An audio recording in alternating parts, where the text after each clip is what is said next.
Hi guys, and welcome back to my channel. The case that we're going to be looking into today is that of Wendy Sewell. She was a 32-year-old legal secretary who was attacked in a cemetery in 1973, and her case kind of sparked a lot of controversy. It's actually thought to be the greatest miscarriage of justice and the longest miscarriage of justice in British history, because the teenage groundsman Stephen Downing was suspected in the crime and was convicted of her murder. He spent many years in prison for it until some new information came to light which cleared his name and he was released, and that then led Wendy's case unsolved, and it remains so to this day. This case was suggested by Ian, so thank you for that. I appreciate any suggestions you guys have, and if you have any more, let me know, and of course I'll look into it for you. I'd just like to let you know I mean no disrespect to anyone I talk about today. I've just got this information from the internet and compiled it into a video for educational purposes.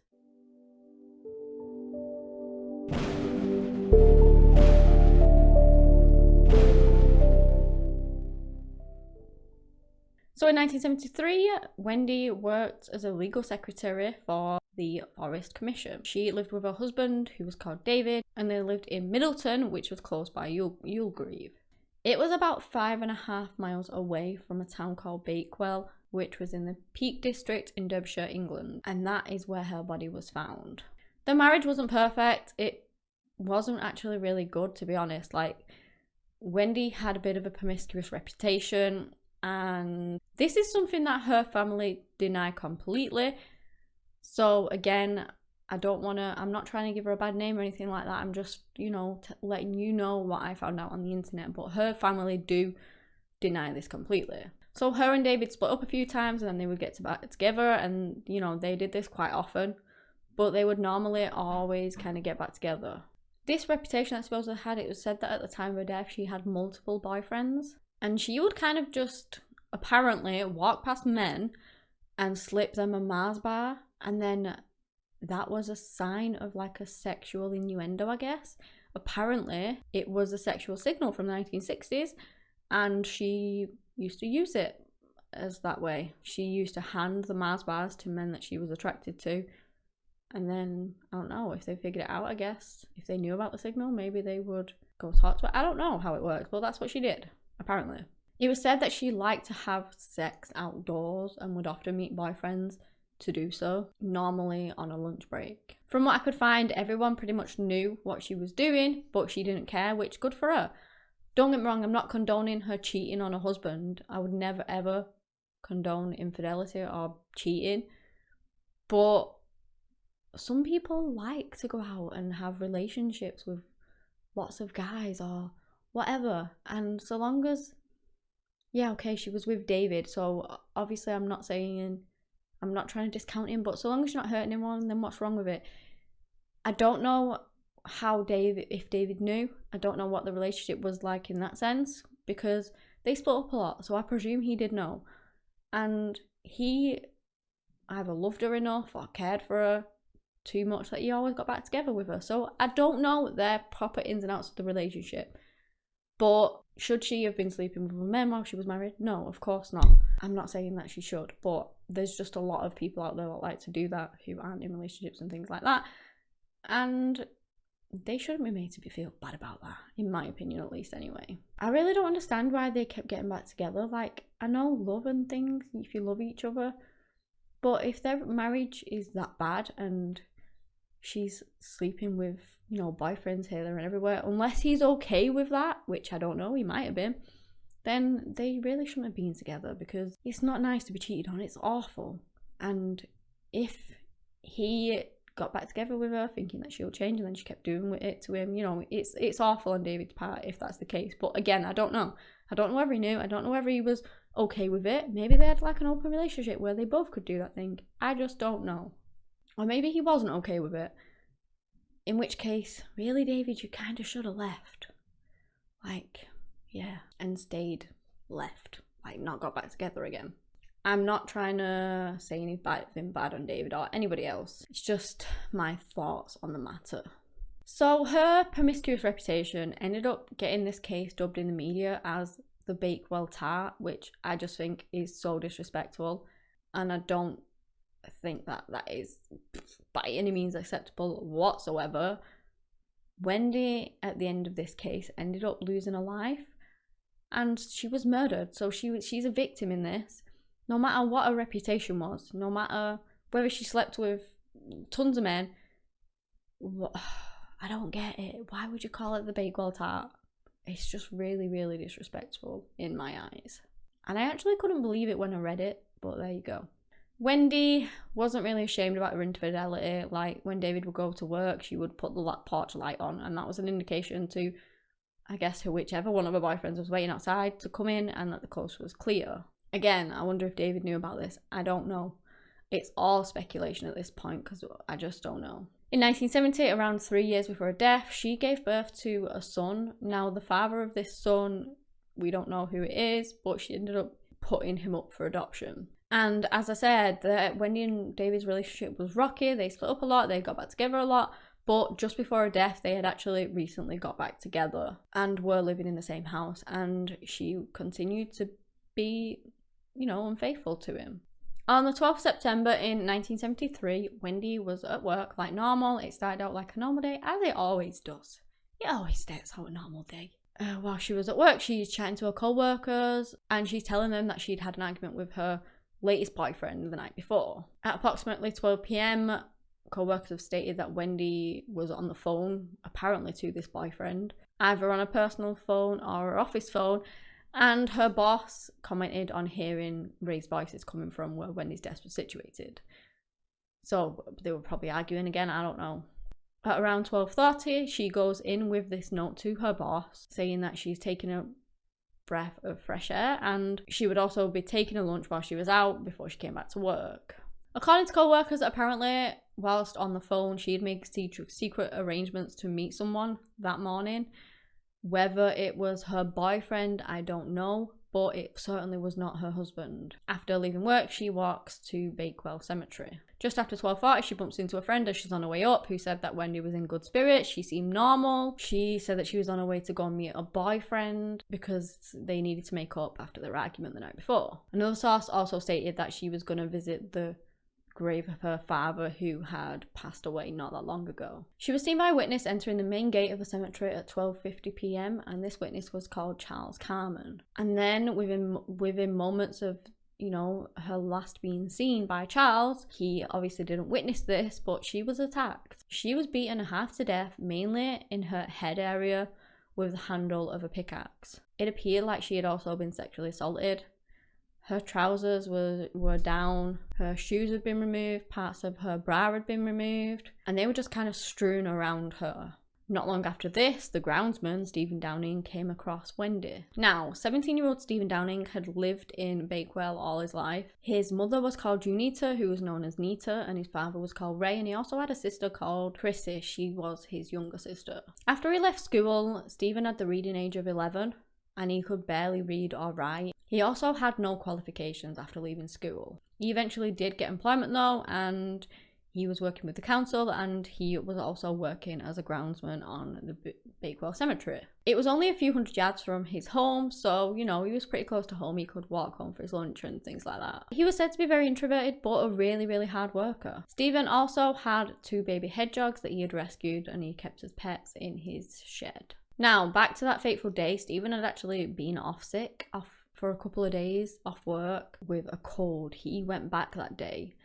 Even though his mother didn't want him to, she wanted him to fully recover before he went back. But he wanted to get back to work. He was eager, so he was like, I'm fine, I will be okay. I'm just going to go back into work. And so he did. And that really is sad because if he would have stayed off, then these events would have unfolded, so much more different, and he wouldn't have spent all those years in jail. And I know you can't predict that. Obviously, he wouldn't have known that at the time, but it's just awful to look back to, in hindsight. And when you think about all the circumstances that led to it, and literally he was poorly, so if he would have stayed home, none of it would have happened, and it's just awful. Anyway, he came back on the 12th, and he decided that he was going to go on to have lunch and to feed his hedgehogs, which, he normally did. As I said, he lived pretty close, so it was easy for him to do that. On his way out, he saw Wendy Sewell, who was pacing back and forth between the chapel on like a parallel path close to his. He didn't think too much of it, and he carried on. Nobody would think too much of that. A cemetery gets visited all the time. People are in there all the time. nothing, you know, it's not abnormal for that to happen and to see somebody there. Several witnesses also saw Stephen and said that nothing seemed out of the ordinary. He apparently had a bit of an abnormal gait, how he walked, and so it was very distinctive and people obviously knew that it was him. Stephen headed for the local shop. He got home, he put a brew on, and he sat down to eat his lunch. 7 minutes later, his mother comes home and they chat and they enjoy the lunch together. You know, they both eat together. At around 1:20 p.m, he goes to the shed and he feeds his hedgehogs. And then he's about to make his way back to work. He sees the man who's on shift in the graveyard gatehouse, and so he waves to him. And then when he gets back, his attention is drawn to a woman lied on the floor, partially naked and bleeding. There was the pickaxe laid next to her, so, you know, it appeared that she'd been savagely beaten with this pickaxe. It was Wendy, and he runs over, he's trying to help her, he's trying to give her first aid as best as he can. She's still conscious at this point, and she's like spluttering and things, and I think she's flailing her head around, and in the course of that, some of her blood ends up on Stephen's pants. He decides to go for help, so he goes to the man at the gatehouse that he had waved at just 5 minutes before. He rushes in, he knocks on, he tells him, you know, that he's found this woman who needs help, and he comes back with reinforcements, with more co-workers. Apparently, Wendy had seen these people coming towards her, and she tries to get up, but she stumbles because obviously she's disorientated. She's lost a lot of blood. She's been savagely beaten. So she falls over and hits her head and falls unconscious. They contact the police, who arrive pretty quickly. They take Wendy to the hospital, Chesterfield Royal Hospital it was, where she unfortunately remained unconscious all that time. And then 2 days later, she succumbed to her injuries and she lost her battle and passed away. Stephen was seriously affected by all this, and I mean, who wouldn't be? He literally came across a woman that had been beaten to death, essentially, and then she died. Well, at the time he didn't know that she died because she died 2 days later, but he was in shock and he was kind of traumatized by it, like anyone would be. Despite that, he was asked to help the officers with their investigation, so he did. He went to the police station as a witness, but that soon flipped and he became pretty quickly their main suspect. He was arrested at 2 p.m. and it wasn't made clear to him at the time that he was being arrested in suspicion of her murder. He still believed that he was just there to help, so they didn't even tell him that, which is, it's his right to know, and they didn't tell him. So yeah, they failed there straight away. And as you will see, there was a lot of failings with regards to the police on this case, both for Stephen and for Wendy. So now he's a suspect. He sat through a grueling 9 hours of interrogation without a lawyer, which is his right. He is allowed a lawyer. He asked for one on numerous occasions, but was never given one. This case is just so bad, like the police even put bets on him as to whether he would confess to Wendy's murder or not, which is an absolute disgrace. Like, that is so unprofessional. It is untrue. His parents also came on a few occasions to be with their son. He was 17.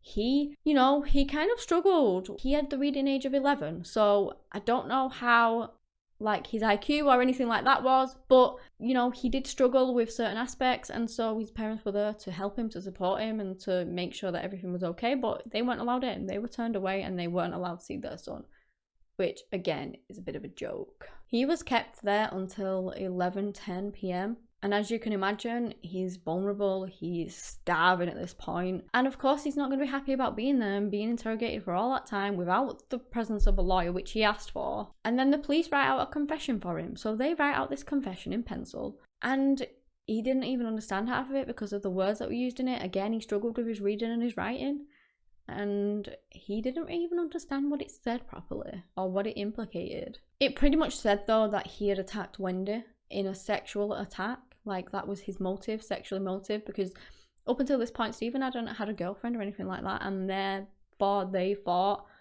that was the motive behind it. Like, that was the reason as to him attacking her, because he wanted to sexually assault her. And they convinced him to sign it in pen. So Stephen doesn't even know what this confession says, and yet he signs it. He's been in there and interrogated and pressured for all that time, and he doesn't really know what he's signing, and so he signs it. So in the eyes of the law, he's now admitted to attacking Wendy, which I don't even think he knew he was admitting to. He was charged with the attempted murder of Wendy Sewell and remanded into custody. And of course, when she passed away 2 days later, that was then up to a murder charge. Before his trial, Stephen actually retracted his confession, and he denied that he was responsible for the attack at all. In February of 1974, his trial began in Nottingham and he pled not guilty. The jury, after only 1 hour of deliberation, found him guilty of murder, of Wendy's murder, and it was mainly based off his confession that was kind of forced, and the bloodstains that were on his clothes, which were said at the trial to have only been got, by being the attacker. Not that it was not possible for it to have been gotten on his clothes accidentally, which it did, so yeah. In October 1974, they brought forward an appeal to his sentence. That was because of new information that came to light. A young teenager had come forward and said that she had seen Wendy Sewell alive and well at the time that Stephen supposedly had attacked her. The court heard the evidence from this girl, and it was found to not be credible because of some trees, apparently, that would have been obstructing her line of sight where she was stood. So therefore, that appeal was refused and he remained in prison, which he served in numerous youth offenders and numerous prisons. Stephen Downing, for 27 years, proclaimed his innocence. And his parents stood by him. They thought he was innocent, they thought that he hadn't done this, and they eventually received some anonymous information that kind of pointed to the suspicions that he was innocent of Wendy's murder. Ray and Nita approached anyone that they could to try and find any help that they could to get their son out of jail, their innocent son out of prison where he didn't belong. One of the people that they came across was a man named Don Hale. He was the editor of a local newspaper called the Matlock Mercury. He began his own investigation and he, started interviewing witnesses and things like that. He worked tirelessly for 6 years on this case, and that eventually resulted in the file and all the evidence that he'd gathered over the years to be sent to the Criminal Review Commission, and eventually an appeal was made of his conviction of murder. After 27 years in prison, Stephen was released pending the appeal. He had remained in prison all that time because he had refused to, say that he was guilty. And so because of that, he was not liable for parole. So that is why he just remained in prison. In January of 2002, the Court of Appeals considered one of the main issues that Don had uncovered whilst his investigation was ongoing. And it was that the confession that Stephen had written couldn't have possibly have been written by Stephen. The language in it was far too advanced for him. Again, he didn't understand half of it. And at the time, at least, it was definitely too advanced for him to have written. The reliability of that hadn't actually been brought into question at the time of the original trial, and therefore there was never any criticism of the police. It was actually found out that there wasn't actually a sexual assault committed to Wendy. So the main motive as to why Stephen had done this, the sexual assault, because he'd never had a girlfriend, and he just snapped and raped her, she wasn't even raped, she wasn't sexually assaulted, and so that just kind of flew that one straight out the window too. The judges in the appeal court considered all the evidence, found that the admissions that he had made were unreliable. The prosecution in the original trial had relied on a testimony of Mr. Lee, who was a forensic scientist. In his report, he said that the blood staining on Stephen's pants were made and could only be made by him being the attacker, and that it was a textbook example of that.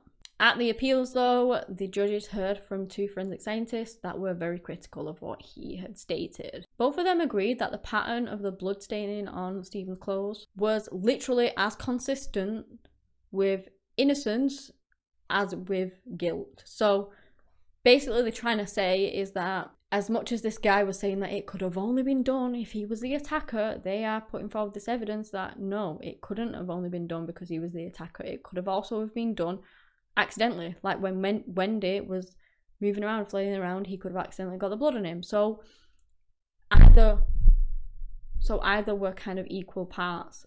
He literally put it one way and never even considered the other solution, when both could be equally possible. And then you've kind of got both of those main things that put him in jail in the first place thrown out. So you have his confession that they believed wasn't even written by him, was too advanced to have been written by him. And now the staining on his clothing, the blood stains that they were convinced at the time of the trial was only made by an attacker, is now being thrown out as well, because it could have also have, gotten on his clothes innocently. There was also the fact that in his confession, Stephen admitted to hitting Wendy twice in the head. Now, her injuries didn't corroborate that. She had at least been hit around 8 times in the head, so that didn't even match up either. She was also hit by a right-handed person. Steve was left-handed. I just don't get how he was convicted. Like, all of this is pointing towards him being innocent, not guilty. So how was he ever convicted?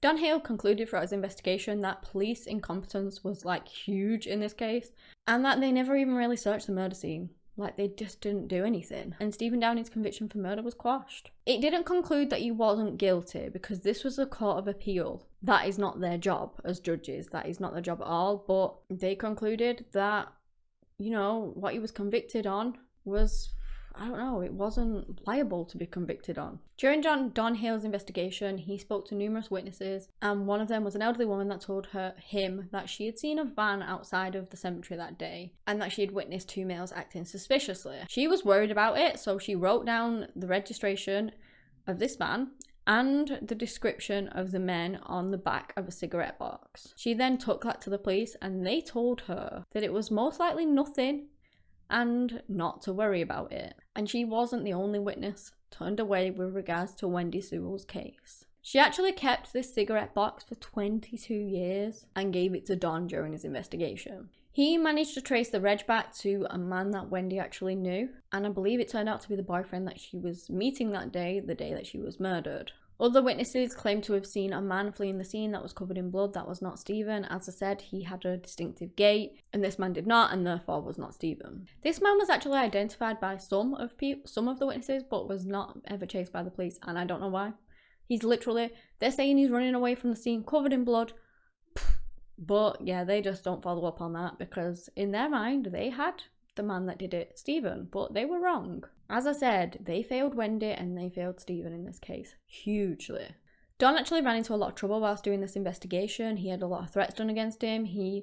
His car was crashed into on numerous times. He would receive threats and things like that, and he began to become scared for his life. He believed it was because he was getting closer to the truth and somebody didn't want him to find out the truth, and so forth were either getting people to follow him or whatever, and were threatening him. He received lots of threatening letters, and it got to the point, it got so bad that he was frightened to death that the police even gave him, you know, one of them sticks on the mirrors where you check for bombs under your cars and explosives?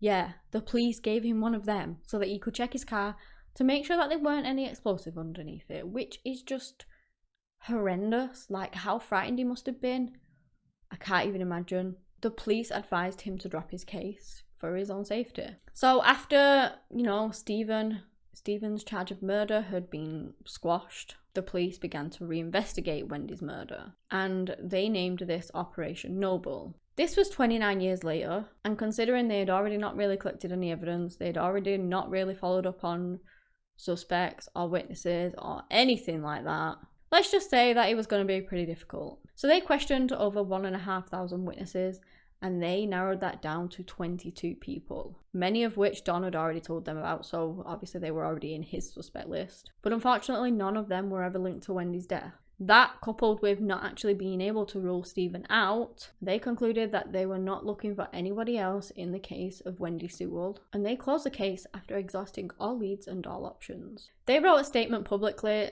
stating that the only way Wendy's case would ever be reopened is that if any substantial new evidence ever came to light. So basically, if they don't receive any more information on the case, which, who knows, they're probably not going to at this point, are they? Let's face it, Wendy's case will never be reopened. And they've literally admitted that themselves. In 2014, a former detective found this pathology report that was allegedly hidden by police within days of Wendy's murder. Now, it completely contradicted what was in Stephen's confession, and it actually would have exonerated him. So many people couldn't believe it. Why was this important piece of evidence that could have literally spared Stephen from going to jail for all that time straight away? Why was it not put out there, and why was it hidden away seemingly? Many people do believe that there was a huge police cover-up in this case. The police were actually forced to apologise for the ways in which they conducted their investigation into Wendy Sewell's case. As a result of not being upfront with Stephen and letting him know that he was actually being arrested on the suspicion of murder, and the way that they handled Stephen and the entire case, he received £750,000 of compensation. And truly right, so he should as well. So thankfully, Stephen was released from jail You know, an innocent man who was kind of bullied by the police into a confession at such a tender age, really, 17, and he had some issues as well, so he didn't have a clue, and it's just awful. But two questions do still remain: who killed Wendy Sewell and why? It's widely believed that residents of Bakewell know who did this and what happened, and they're just keeping quiet because they're scared for their own safety. So if anyone does know anything, then please do come forward and let the relevant people know, because it's been 47 years now since Wendy's brutal murder and it still remains unsolved, and that is just tragic. She hasn't gotten any justice for what happened to her, and she might not ever get any. This case brought worldwide interest at the time, and it got a lot of internet sleuths on the case trying to figure out who done it. I found this case really sad. Wendy's murderer was never caught and she never got any justice. And Stephen spent much of his adult life in jail for something that he couldn't have possibly done. The police really failed Stephen, and they really failed Wendy. And it's just, the shoddy police work in this case just was unbelievable. Like, literally unbelievable. But yeah, that's the end of the case. Let me know your thoughts and theories on it. Do you think that Stephen did it? You know, as I said, he wasn't found innocent, but I just feel like all the evidence points that it wasn't him. But let me know what your thoughts are on it. Do you think it was somebody else? I have a Patreon if you guys are interested, just to let you know in the description box. Give me a big thumbs up and subscribe if you've enjoyed this video and like similar content. But anyway, guys, that's all I have today on the case of Wendy Sewell. Thank you so much for watching, and until next time, bye.